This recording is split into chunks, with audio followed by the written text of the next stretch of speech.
Welcome to the first ever episode of the Business of Universal Kindness podcast. Today we're kicking off the season with an incredible interview with Anna Brightman, co-founder of Upcircle. Now, Upcircle are a unique beauty brand in that they embrace a circular economy that reuses byproducts from other industries like discarded coffee grounds and spices and powdered fruit stones. So lean in as we discuss Anna and her brother William's journey from idea to a leading beauty brand who are shaking up the industry with their ethos of positivity.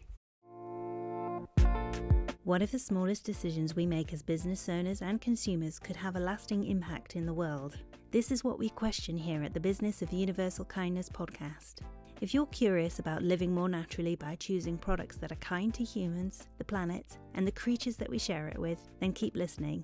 And if you're operating a business that creates these types of products, then pull up a chair because we're about to find out what it takes to build a company that makes money and does some good in the world too. I'm your host, Sarah Henson, email strategist to mission-driven e-commerce companies. Join me on this journey as we explore what it means to take radical responsibility for our choices while also making an impact that can change the world. Because universal kindness is everybody's business. Well, hi Anna, thank you so much for being on the Business of Universal Kindness podcast. Welcome. Thank you so much for having me. Oh, you're welcome. It's great to be speaking to you because I've been following your journey on Instagram for quite some time now. So it's great to be able to talk to you and talk about your journey to where you are now. So before we get started with how you started Upcircle, could you kind of take me back a little bit further to when you were a child and kind of talk about what you wanted to be when you were a kid? Yeah, gosh, I haven't actually ever been asked that. Well, when I was a small child, I always wanted to be a farmer. Oh, wow. I had a love of animals, which I still have, and that was my life ambition. As I got older, throughout my teenage years, I was one of those people who just never really knew. I consider myself quite a creative person. My favourite subjects at school were always art and English. So I wanted something that would have a creative edge to it. For many years, I thought that I would want to become a makeup artist, but I guess part of me was, I went to quite a good school, and there was a lot of pressure to go down a slightly more traditional route. So at university, again, by that point, I still had no idea. So I decided to do history of art because it kind of combined what I was good at, English and art. And I was one of those people who chose a degree based on interests. But of course, lo and behold, other side of that, had still no idea what I wanted to be. Spent a few years doing all sorts of different jobs, property management, did a PR internship in fashion, which I quickly decided was not an industry for me, before landing my first kind of serious job, which was in retail management as an area manager. Which I absolutely loved, and that showed me that one thing that I did really enjoy was management and working with people and building teams. And it was about 2 years into that my brother had this business idea, and he is the opposite of me. I think he's always been quite a kind of straight down the line guy. He's a numbers man. He's an economist. He's a natural entrepreneur. He's kind of unafraid, let's say. So I think he was always going to start a business, whereas I never would have considered it on my own anyway. So he had a business idea, which was that he wanted to create a business from the issue of trying to solve coffee waste. He saw a huge resource, but didn't know what to do with it. And that's where my years of wanting to be a makeup artist came in, because I was the person who kind of transitioned his idea into a tangible, business, which was skincare. Wow. So you sound like you're quite a perfect team then, really, to bring this thing to life. Because if he hadn't have, you may have had an idea to bring to life yourself, but from what it sounds like, you weren't the kind of person to go full throttle, just let me start something. Whereas he was the driving force to begin with. Would that be a correct assumption? Yes, absolutely. I think we both acknowledge that our business wouldn't be complete without the other one's input. There's huge elements of what I do he's not great at, and vast amounts of what he does. I have literally no education on whatsoever. His background is in finance. He did economics and management at university. And, you know, there I was studying chapels and things. Like, it's completely different background. And so when you bring the two of us together, it really does work as a duo. Of course, working with a family member brings its own challenges. I was going to say that. So how did you two get on? Is he your older brother or younger brother? Yes, so he's 3 years older than me. Oh, okay. And so how did you get on as kids then? I mean, to be honest, we weren't. He was always away at school, so I didn't see. He didn't kind of live with us for all of his teenage years. So we weren't not close, but we weren't. I wouldn't say we were like friends as such. We had a classic brother-sister relationship. Yeah. He would, you know, beat me up a little bit, and that was just the way it was. Yeah, we didn't not get on, but it wasn't. I've also got a younger sister, and me and her are so close. But I do think that doing this business together has obviously brought us so close. It's also been hugely stressful and challenging, but I would say overall that, you know, we understand each other as people much more, and we value each other, and that's a nice thing to be able to say. So does your younger sister, does she have a role in the business at all, or is she completely separate from it? No, formally, no. But over the last 3-4 years, she has definitely been involved, as has my parents and my brother's wife. They have been dragged into it here, there, and everywhere. But no, she's technically working for Upcircle in a formal way as only my brother and I. But they help out, you know, particularly in the early days with festivals and trade shows, and as our models on our website. Most of the pictures are of my brother's wife, and those that aren't are of my sister.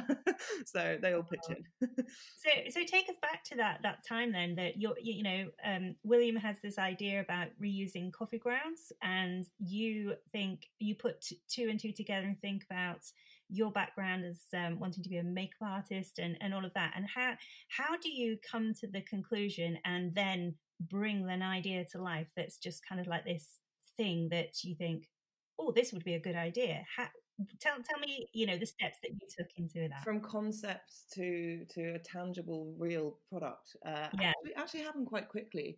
So the initial idea just literally came from my brother, who was just walking to work every day, seeing thousands of people holding coffee cups.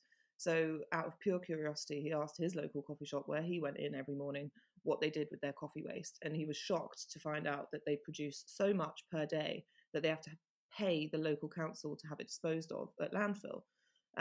So, you know, he then thought, obviously, coffee is an organic ingredient, so people don't necessarily think about it having a negative environmental impact. However, on landfill, in the ways and the quantities with which we're disposing of it, it actually rots to produce methane, which is greenhouse gas. So this was the kind of the initial sort of cogs were turning.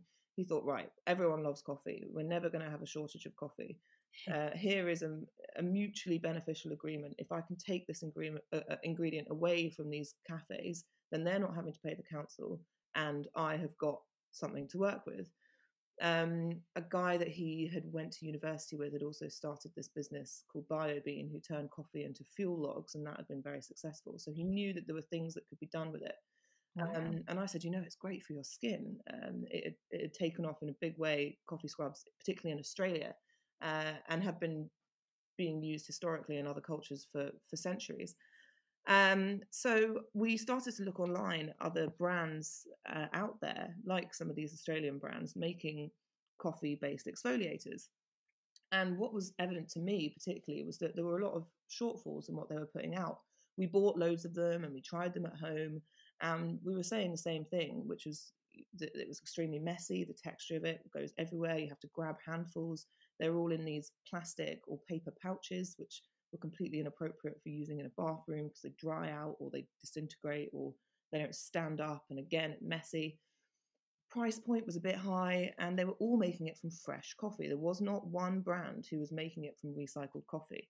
And then the final kind of push over the line, I suppose, was that we found out that the level of antioxidants in brewed coffee is even higher than in fresh coffee. So it's arguably getting even better for your skin through the process.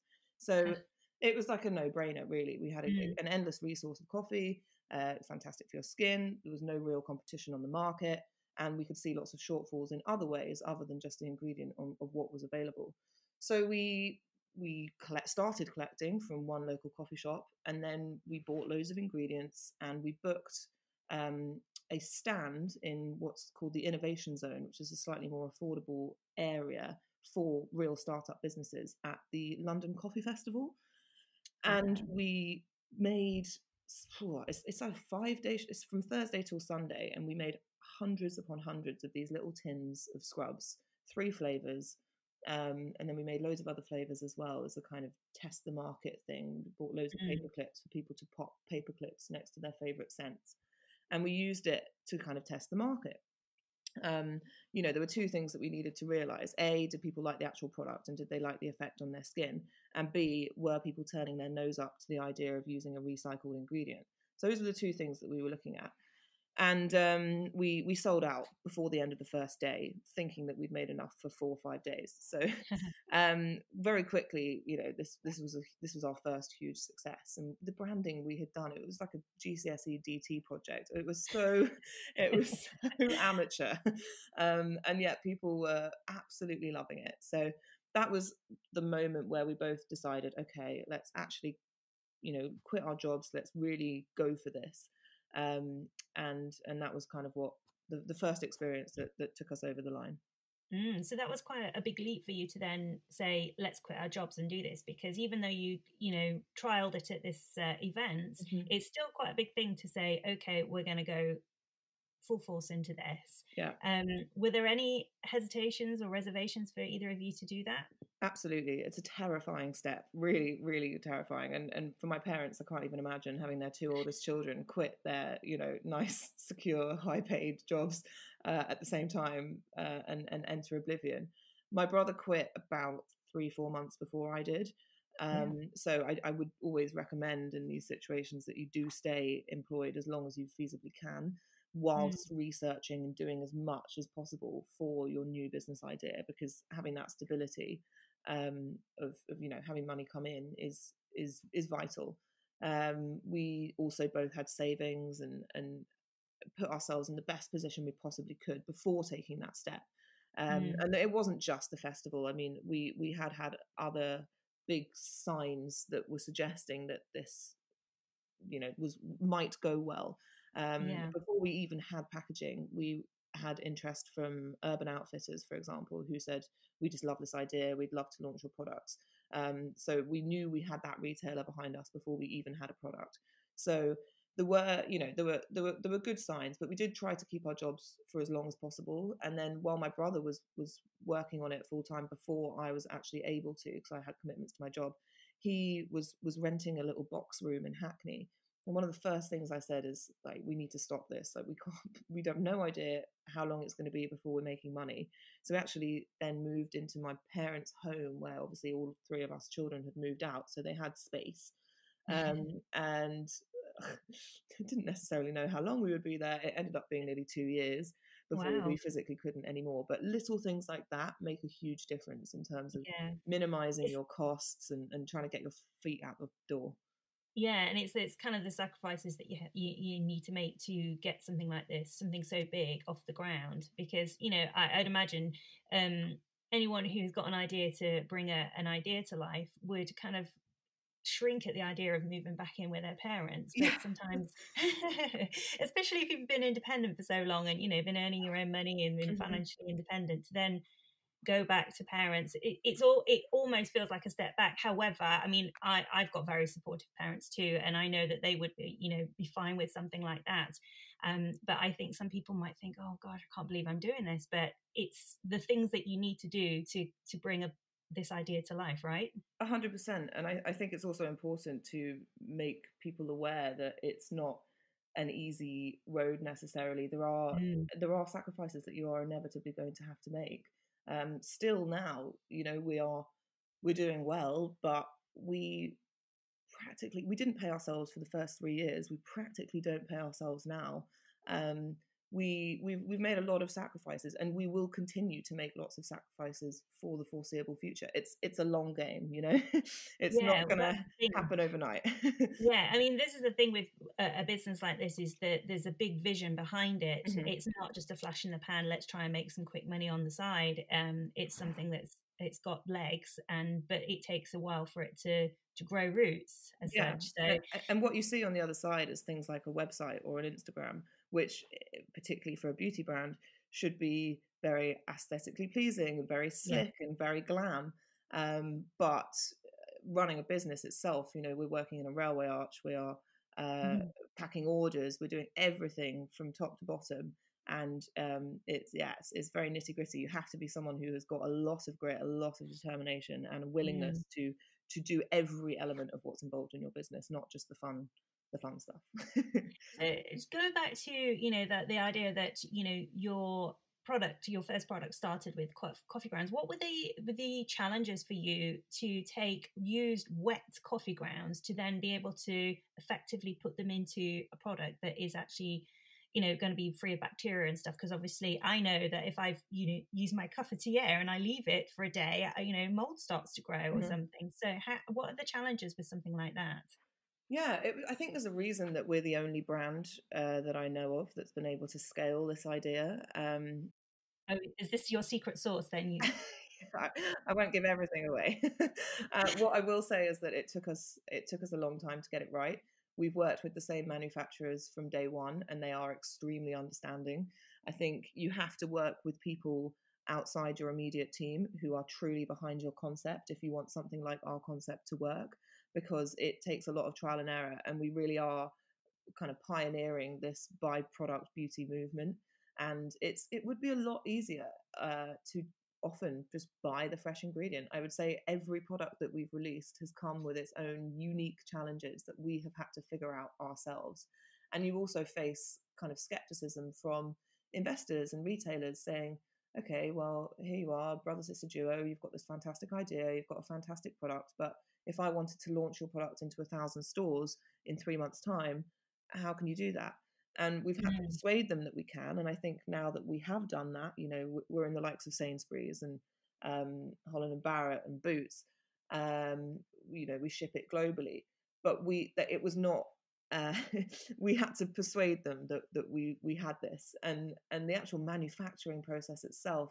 Our manufacturers have had to purchase a whole new building that they give just to our products, whole new teams that are only focused on what we do because it's so specific, and it was just a long period of trial and error, and we got it wrong a lot, and it was very frustrating and quite costly, but I mean, the long and short of it is that we don't collect old coffee, we collect fresh coffee, we collect it every single day. So we only collect what has been made in any one given day, and then the product is made the very next day. Wow. You know, we obviously attempted, it would be a lot easier if a cafe could save up a whole week's coffee and we went and got it all at once. Of course, that would be great. Challenging for them, good for us.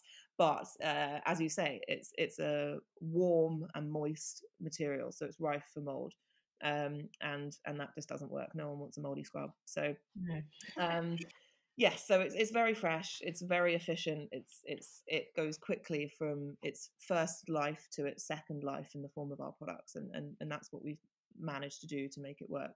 And then again, just building really strong relationships with the suppliers of each of these ingredients, so that they also, I think, you know, even with baristas and cafe staff, if they understand why they're doing it and what the outcome is of that, you know, their efforts, you know, this isn't just about not putting your plastic rubbish into the coffee grounds, but if you put mint leaves into the coffee grounds, or if they're making cocktails and stuff, they have to understand why they're doing what they're doing and what comes out at the end of it. And if you can do that, then you have huge teams behind you that support it and are happy to be involved. So it's kind of like a community effort in terms, though. Really. Absolutely, yeah. You know, and each unique product, it's not just the coffee.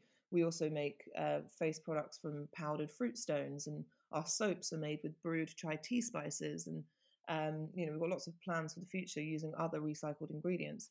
So every single product has its own provenance and its own story, and its own origins, which is what I think makes them so special.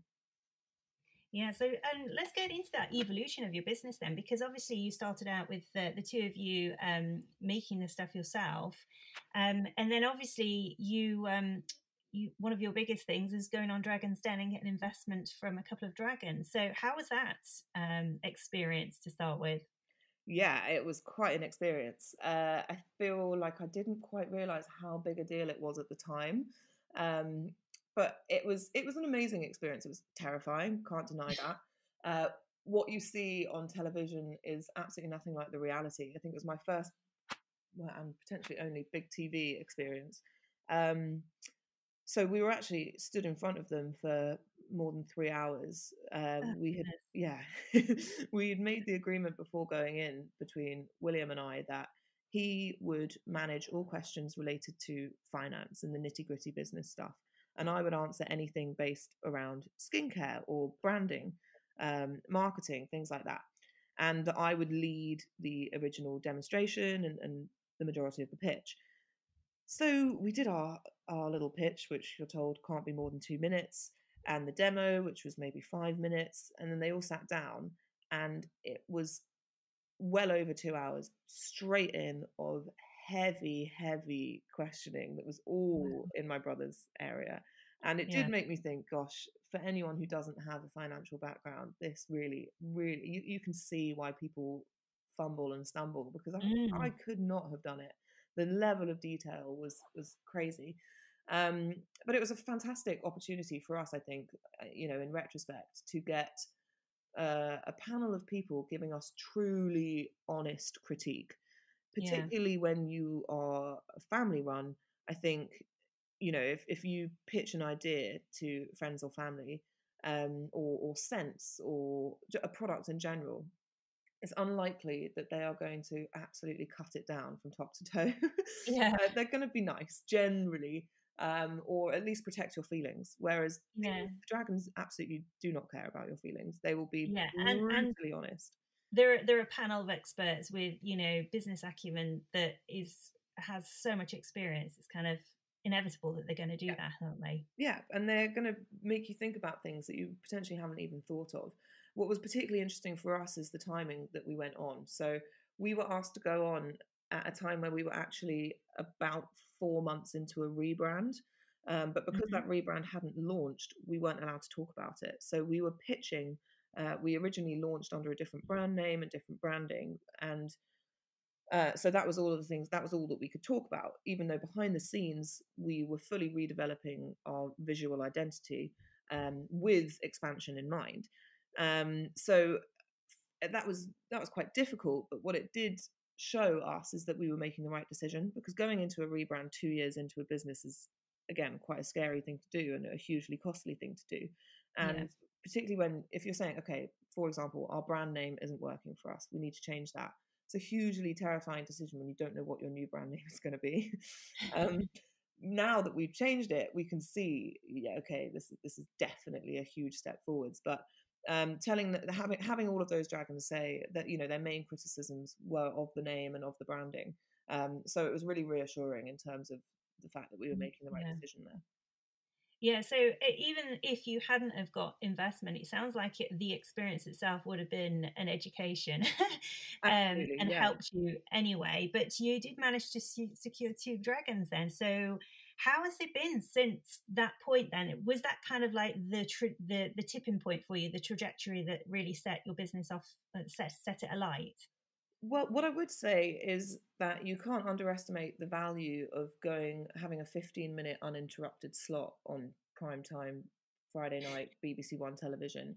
It was Yeah. huge, and we still have people now. Literally yesterday, someone tagged us on Instagram saying that they were watching old episodes of Dragon's Den and had now discovered us, and then made an £80 order on our website.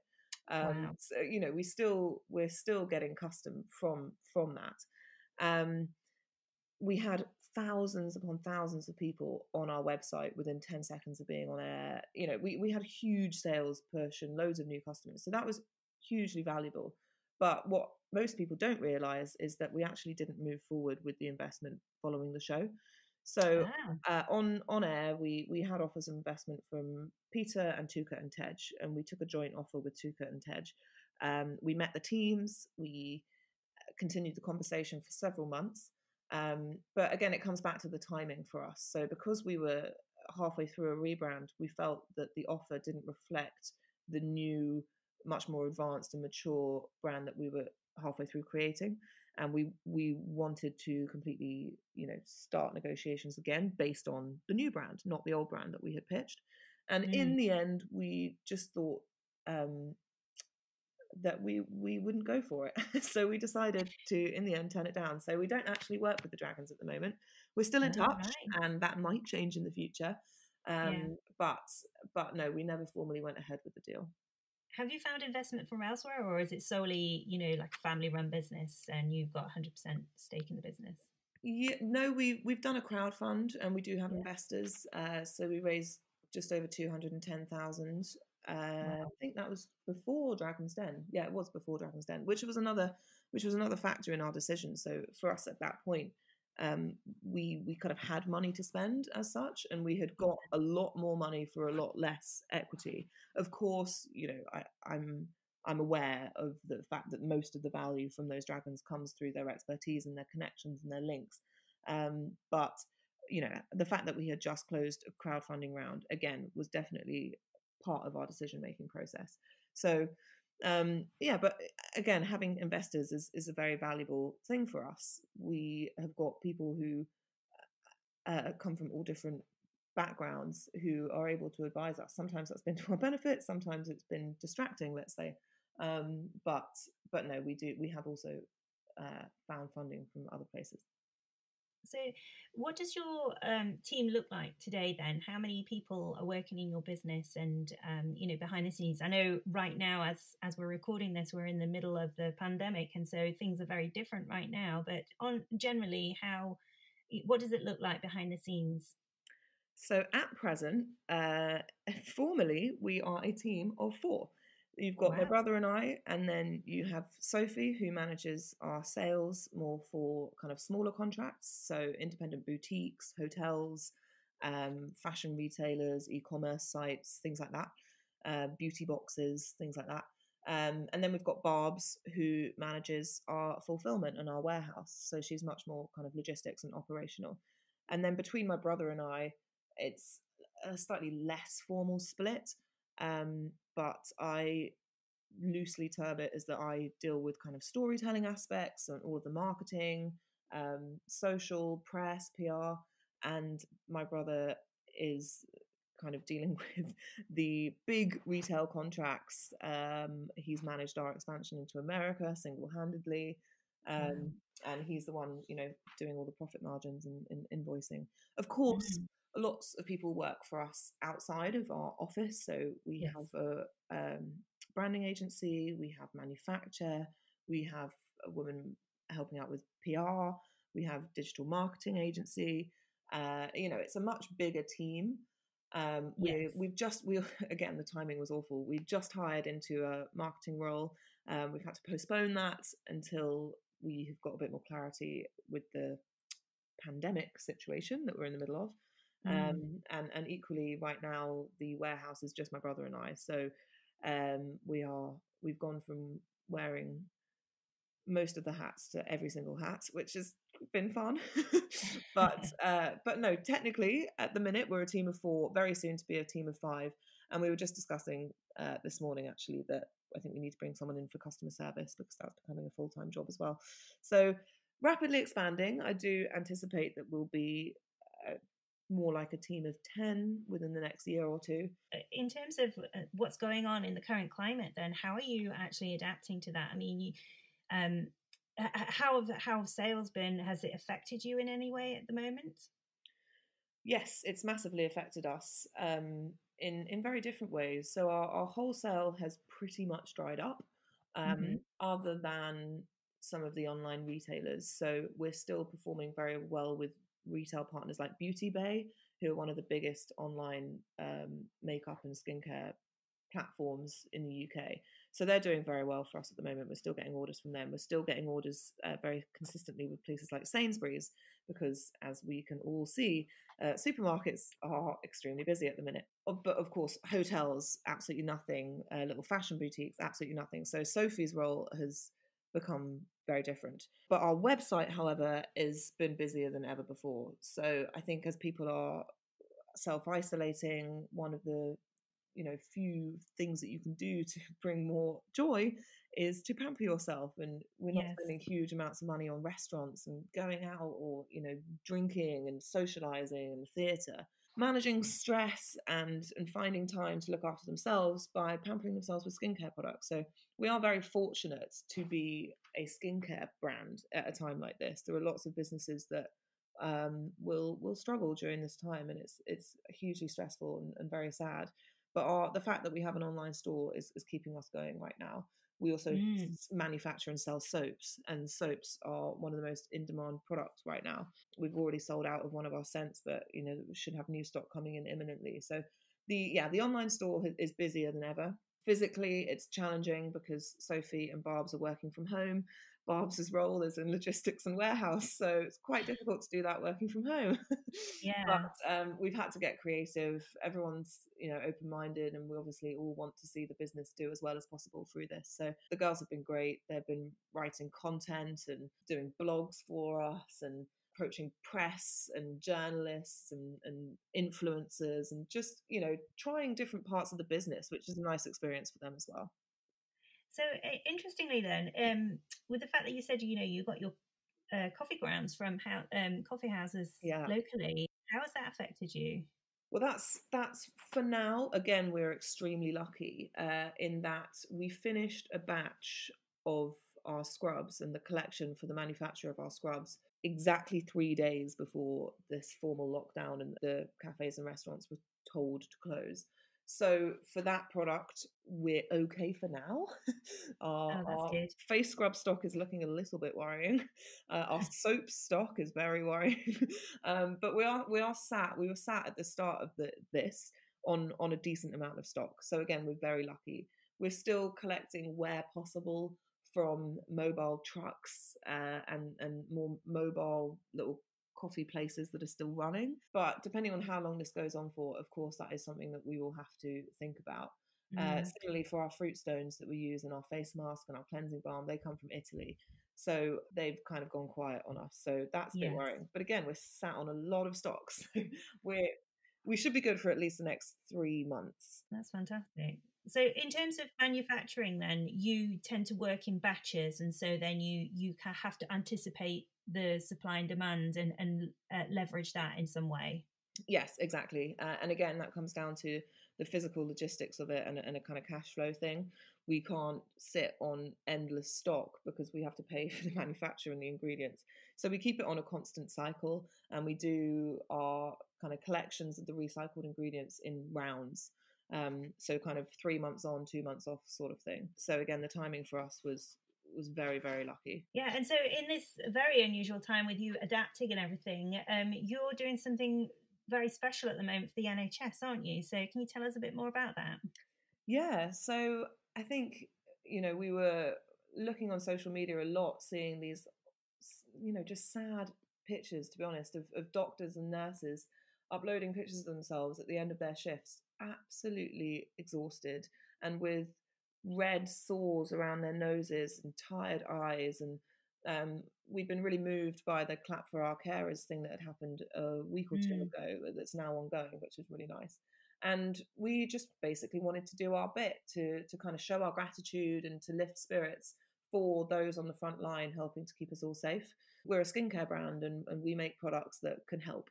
So we wanted to help. So we actually we announced it on our newsletter saying we would love to send pamper packages to anyone who is working for the NHS right now or in the care of people who are vulnerable during this time, with a Google form to enter your email address, and then we would just send a pamper parcel. So we announced it on, I think, a Friday afternoon, and by the Saturday morning we'd had more than 1,000 sign-ups. Of course, William and I were thinking, oh my goodness, what have we done? Like, this is me and you who are going to have to pack this.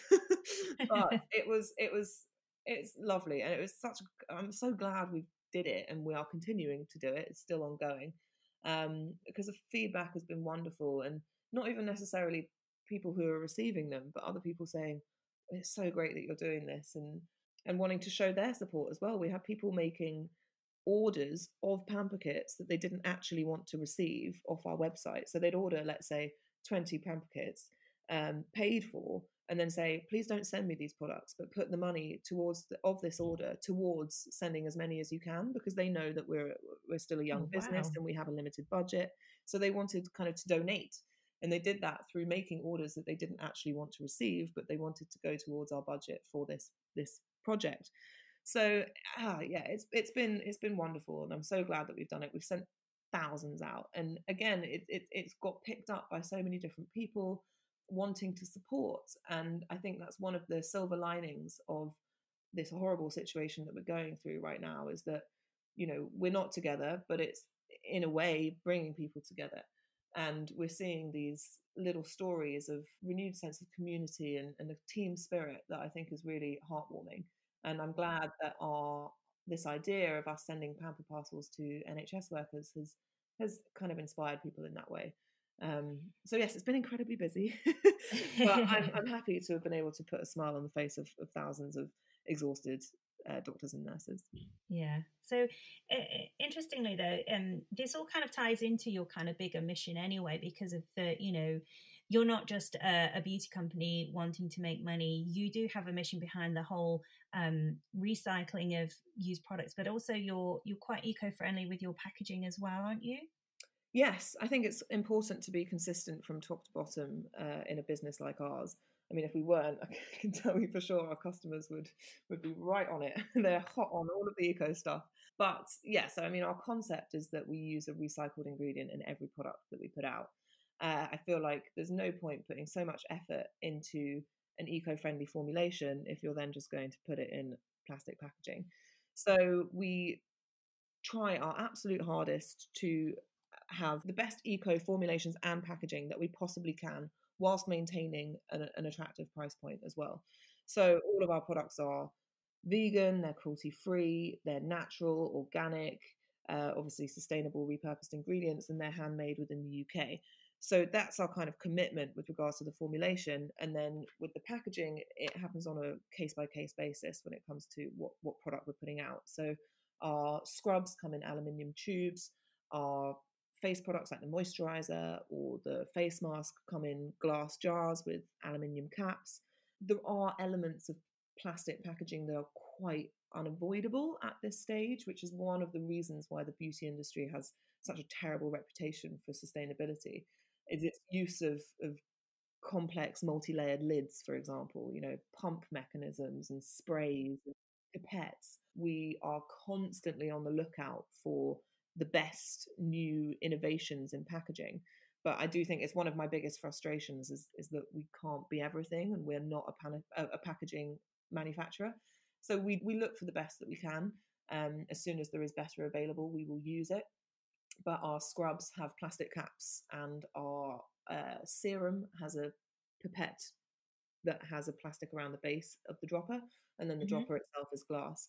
But what we do for those products that have an element of plastic is we offer plastic-free refill options. So let's say you've bought a serum, your first purchase comes with the dropper, the pipette, and then after that you can use a drop-down menu on our website and purchase it with an aluminium cap.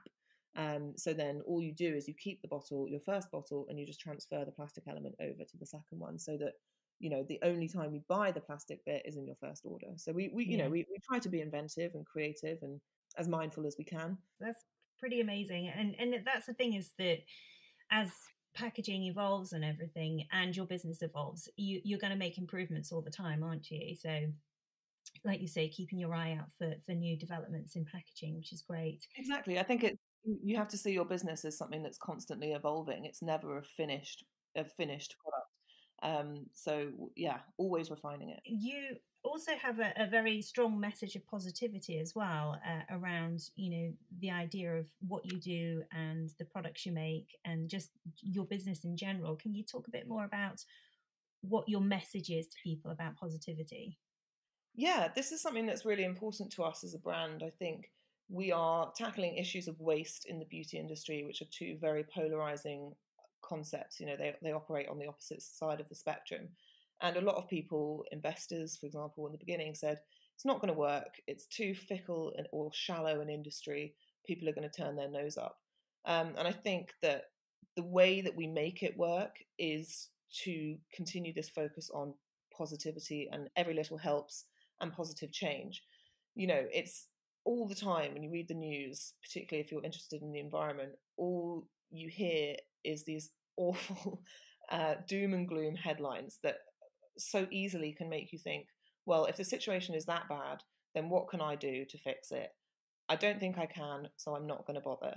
What's the point in me recycling in my own home if China and America are creating the kind of situations that they are? And that's what we're trying to avoid. So, if you look at it, even William and I, we had this idea a few years ago, and recently we hit the milestone of having saved 250 tons of coffee waste. And that's a huge achievement. But that's not necessarily what we're trying to focus on for our customers. What we want is for them to think that they can make a difference, and for them to realize about great things that are going on in the world. That's basically the ethos that we take. Our social media platform, for example, is if you look at our Instagram feed, it's a real mixture between content based just on skincare and our products and skincare benefits and before and afters and that element, which is obviously completely, the most important thing. We are here to produce high performing skincare.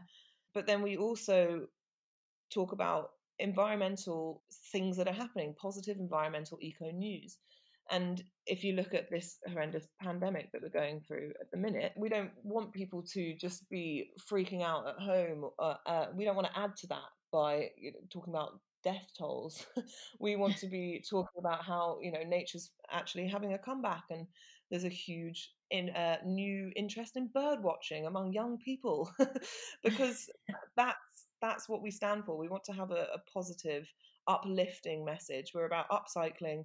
Our brand name is Upcircle. It has an upward slant. All of these things were factored in because we want to have a positive outlook on the world and the belief that we can all make a difference. And I think that's quite a big thing in our current climate, not in terms of the pandemic, but I think people are becoming more aware and waking up to the idea that, this is, we only have one life, we only have one planet, and so we need to start making change and start making differences. And there's more and more businesses out there who are embracing this kind of philosophy. So in terms of what message would you have for someone who has an idea, like you and William had an idea back in the day, not that long ago? What message would you have for them? I would definitely say that you know your idea best and not to be put off by the advice of others. So often in interviews or press, one of the questions is, what's your best advice? And my answer is always the same, and it's to not take on everyone's advice. You so easily get pulled in a million different directions by, everyone has different ideas, everyone has different preferences, and if you listen, always listen, but don't feel like you have to go along with what someone has said. If me and William had done that, then we wouldn't have started Upcircle, because people said, no way, you're using waste ingredients and you're telling people to use it on their face in a beauty brand. That is ridiculous. It's never going to happen. And right now it is our concept is what is fueling our growth and fueling our success. It's different, it's interesting, it's new, it's pioneering, and it's something that everyone wants to talk about and they're proud of and they want to show off. So we didn't listen, and that's what has been our biggest strength. So firstly, I'd say, trust yourself. And if you think you've got a great brand, absolutely go for it.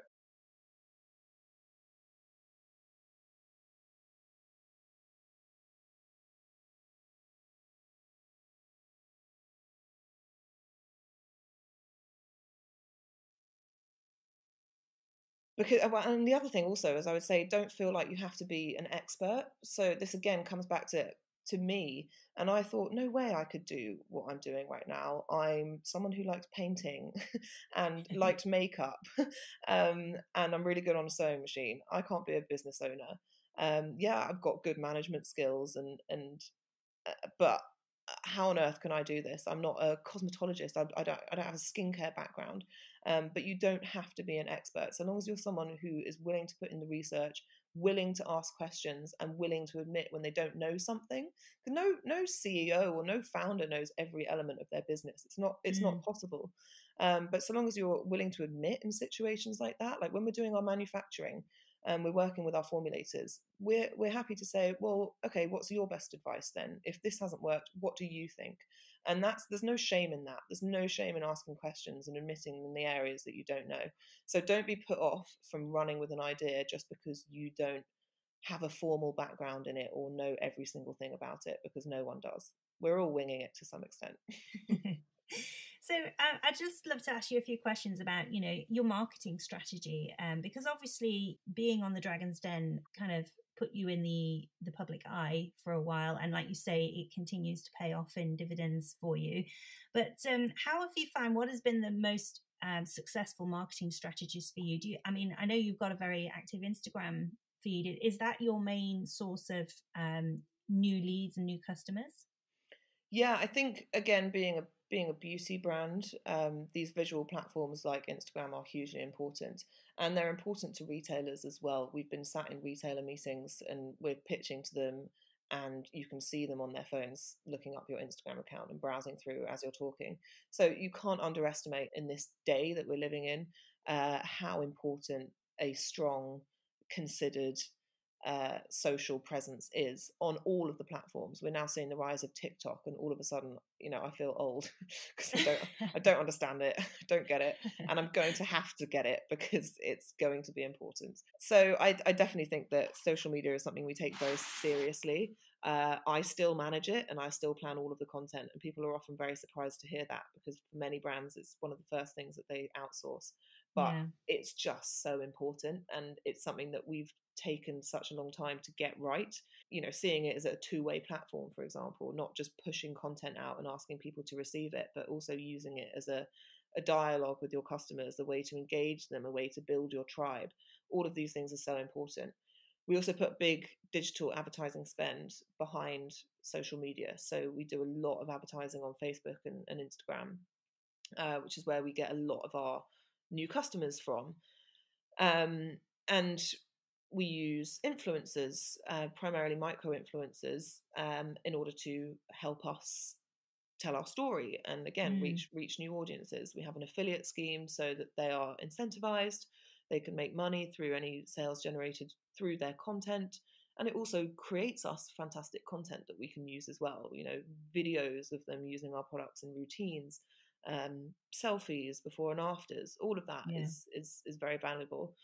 We also use emails, newsletters as a tool, which shows every single time we do it has a big impact on sales. We did one to advertise our NHS send out, which was very successful. We try to do them every fortnight, but again, it can be quite challenging sometimes in terms of bandwidth, because they take a while to create. The best one we ever did was our campaign around Black Friday. We built that up over, I think it was a 2-week period. As we all know, increasingly Black Friday is no longer one day or one weekend, but a whole month event. But for a brand like us, it's quite conflicting.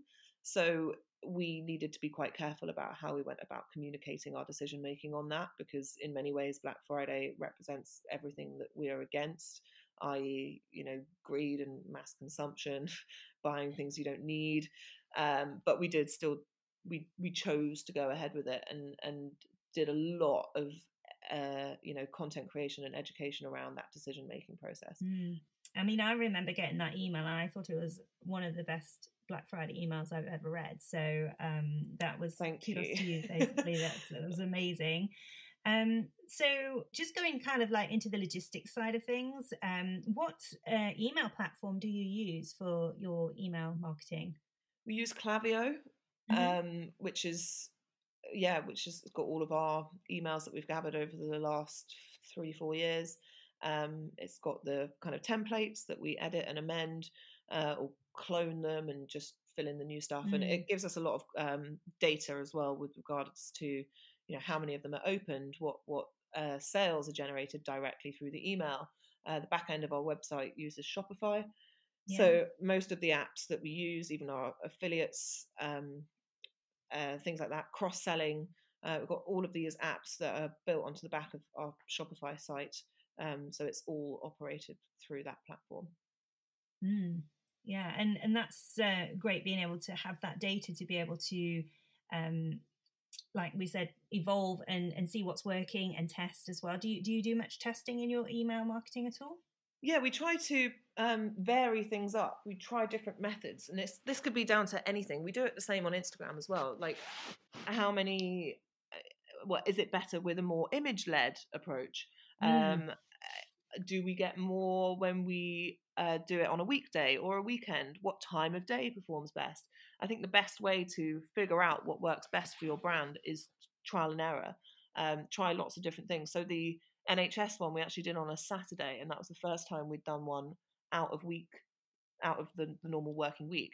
But again, in times like this, it's good to try different things. People are working from home. It's everything's different. So we thought it would be a good opportunity to try something new. We normally post in the morning, but then on social media, posts in the evening perform much better. It's the best time for engagement. So we try to do things differently. No point doing the same thing a million times and expecting different results. So yeah, we definitely test our theories and see what works and what doesn't work, both in terms of the content and the times with which we choose to post them. And then Sophie, who does our sales, also has her own channels and her own lists on the back end, where she uses Klaviyo to send emails only to our wholesale customers, and we also use it for sending emails only to our investors. So we can cipher off or just PR, just press contacts, things like that. So we use different emails to different audiences, all from Klaviyo as well. That's great.